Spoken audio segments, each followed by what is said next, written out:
नमस्कार। आज के इस एक्सप्लेनर में आपका स्वागत है। आज हम बात करने वाले हैं एक ऐसे दिन की जो पूरी दुनिया में मनाया जाता है, मातृ दिवस यानी मदर्स डे।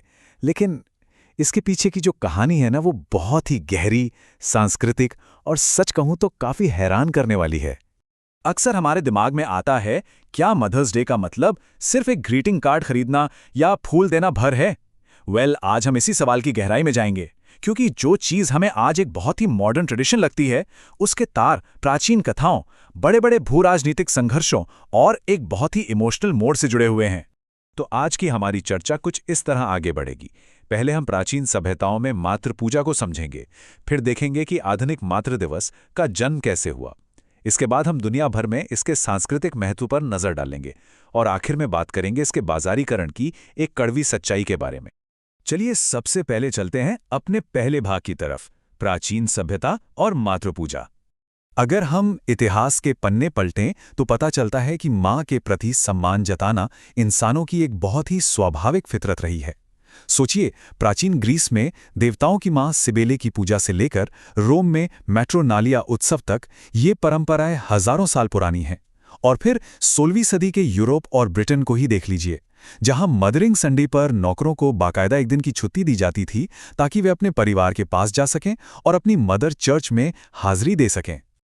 अब समय में थोड़ा आगे बढ़ते हैं और आते हैं दूसरे भाग पर, आधुनिक मातृ दिवस का जन्म। आज हम जिस मदर्स डे को जानते हैं ना, उसकी शुरुआत अमेरिका की दो बिल्कुल अलग सोच वाली महिलाओं ने की थी। एक तरफ थी जूलिया वार्डहुए, जिन्होंने 1870 के दशक में युद्धों के भयानक नरसंहार से परेशान होकर एक मदर्स डे प्रोक्लेमेशन लिखा था। उनका मकसद शांति बनाए रखना और महिलाओं को राजनीतिक रूप से सशक्त बनाना था। और दूसरी तरफ 1912 में एना जार्विस ने इसे एक बिल्कुल अलग, बेहद व्यक्तिगत रूप दे दिया। उन्होंने अपनी दिवंगत मां के प्यार और समर्पण को याद करने के लिए बाकायदा मई के दूसरे रविवार का ट्रेडमार्क ही हासिल कर लिया। और यहाँ पर एक बहुत ही दिलचस्प बात है, एना जार्विस का असली इरादा क्या था, ये इंग्लिश ग्रामर के एक छोटे से एपोस्ट्रोफे से समझ आता है। उन्होंने साफ कहा था कि ये मदर्स डे यानी सारी माताओं का दिन नहीं, बल्कि मदर्स डे यानी एक वचन होना चाहिए। मतलब ये दिन पूरी दुनिया की माताओं के लिए एक साथ नहीं था, बल्कि हर परिवार के लिए सिर्फ अपनी व्यक्तिगत मां को सम्मान देने का दिन था। चलिए अब रुख करते हैं हमारे तीसरे भाग का, विश्व भर में सांस्कृतिक महत्व। जैसे जैसे ये अमेरिकी कॉन्सेप्ट दुनिया में फैला, अलग अलग देशों ने इसे बस कॉपी नहीं किया, बल्कि अपनी संस्कृति के रंग में बहुत खूबसूरती से ढाल लिया। नेपाल का उदाहरण ही ले लीजिए। वहां माता तीर्थ औशी नाम का एक पारंपरिक त्योहार मनाया जाता है, जिसे मदर पिलग्रिमेज फोर्टनाइट भी कहते हैं। इस दिन लोग अपनी जीवित और दिवंगत दोनों तरह की माताओं का बड़े ही आदर के साथ सम्मान करते हैं। इसके पीछे की जो कहानी है ना, वो बड़ी भावुक करने वाली है और इसे किसी बाजार से नहीं, बल्कि गहरे धार्मिक इतिहास से जोड़ती है। नेपाली मान्यताओं के अनुसार भगवान कृष्ण अपनी माता देवकी से दूर होने पर इतने दुखी थे कि वो भटकते भटकते माता तीर्थकुंड तक पहुंच गए थे। तब से लेकर आज तक पीढ़ियों से ये जगह माताओं के सम्मान का एक बेहद पवित्र स्थल मानी जाती है। दुनिया के बाकी हिस्सों में भी ये दिन अपने अपने अनूठे तरीके से मनाया जाता है। आंकड़ा देखिए, बोलीविया में ये दिन 1812 के कोरोनीला युद्ध में स्वतंत्रता के लिए शहीद हुई वीर महिलाओं की याद में मनाते हैं। ईरान में इस्लामी क्रांति के बाद इसे पैगंबर मोहम्मद की बेटी फातिमा के जन्मदिन के साथ जोड़ दिया गया। वहीं वियतनाम में ले वू लैन त्योहार के रूप में जीवित माताओं का शुक्रिया अदा किया जाता है और दिवंगत माताओं की आत्मा की शांति के लिए प्रार्थना होती है। और मैक्सिको की कहानी तो बिल्कुल किसी दिलचस्प सोशियोलॉजिकल केस स्टडी जैसी है। 1930 के दशक में वहां की समाजवादी सरकार ने इसे बाकायदा देशभक्ति उत्सव बना दिया ताकि कैथोलिक चर्च के प्रभाव को कम किया जा सके। जवाब में रूढ़िवादियों ने इस दिन का इस्तेमाल महिलाओं को पारंपरिक पारिवारिक भूमिकाओं में सीमित रखने के लिए किया। 1942 में तो सरकार ने महिलाओं की गिरवी रखी सिलाई मशीनें तक मुफ्त में वापस दिलवा दी। आज एक बहुत बड़ा उत्सव बन गया है, जिसमें सरकारी समर्थन और वर्जिन मेरी की पूजा का अनोखा संगम देखने को मिलता है। चीन की बात करें तो वहां भी आधुनिकता और परंपरा के बीच एक गहरी वैचारिक रस्साकशी चल रही है। एक तरफ मदर्स डे पर कार्नेशन के फूल देने का पश्चिमी चलन काफी पॉपुलर हो गया है, लेकिन वहीं कई विद्वान चाहते हैं कि इस दिन को कन्फ्यूशियस नैतिकता से जोड़ा जाए।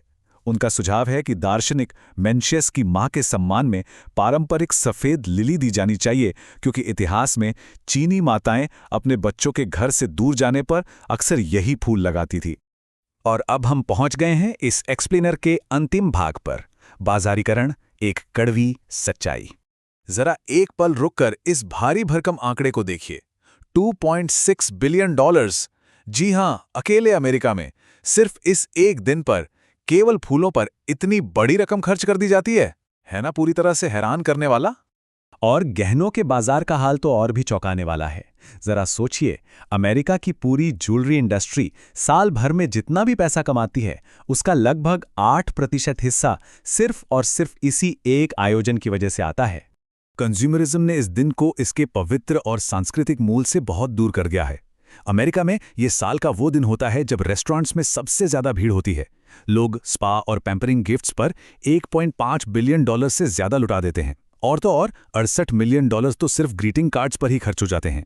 कई इतिहासकारों का तो यहाँ तक कहना है कि अगर कमर्शियल और फ्लोरल इंडस्ट्री का इतना जोर ना होता तो शायद ये दिन इतिहास के पन्नों में बहुत पहले ही कहीं खो चुका होता। और बिल्कुल यहीं पर हम इस कहानी के सबसे दुखद और विडंबनापूर्ण मोड़ पर आ जाते हैं। खुद इसके संस्थापक का पछतावा। एना जार्विस ने जब अपने द्वारा बनाए गए इस दिन के आध्यात्मिक अर्थ को भौतिकवाद की भेंट चढ़ते देखा तो वो अंदर तक टूट गईं। उन्होंने कहा था, काश कि मैंने ये दिन शुरू ही नहीं किया होता, क्योंकि ये अब पूरी तरह से नियंत्रण के बाहर हो गया है। इस बाजारीकरण से एना जार्विस को इतनी नफरत हो गई थी कि वो ग्रीटिंग कार्ड्स खरीदने को महज आलस की निशानी मानती थी। उनका मानना था कि लोगों के पास एक पर्सनल लेटर लिखने का भी वक्त नहीं है। उन्होंने इस दिन के कमर्शियलाइजेशन को रोकने के लिए अपनी जिंदगी की पूरी कमाई खर्च कर दी। और सबसे बड़ी विडंबना देखिए, 1948 में जिस दिन को उन्होंने खुद बनाया था, उसी के दुरुपयोग का विरोध करने पर उन्हें शांति भंग करने के आरोप में गिरफ्तार तक कर लिया गया था। तो इस दिन की प्राचीन जड़ों, दुनिया भर की खूबसूरत परंपराओं और बाजारीकरण की इस कड़वी सच्चाई के सफर के बाद सवाल वहीं आके रुकता है, अब हम अपने जीवन में माताओं का सम्मान किस तरह करना चुनेंगे? क्या हम सिर्फ बाजार के बनाए नियमों पर चलकर कोई कार्ड या फूल खरीदेंगे, या फिर कोई ऐसा गहरा व्यक्तिगत प्रयास करेंगे जो सचमुच उन्हें एहसास दिलाए कि वो हमारे लिए क्या मायने रखती हैं? इस एक्सप्लेनर को हम इसी गहरे सवाल के साथ यहीं खत्म करते हैं। इस बारे में जरूर सोचिएगा।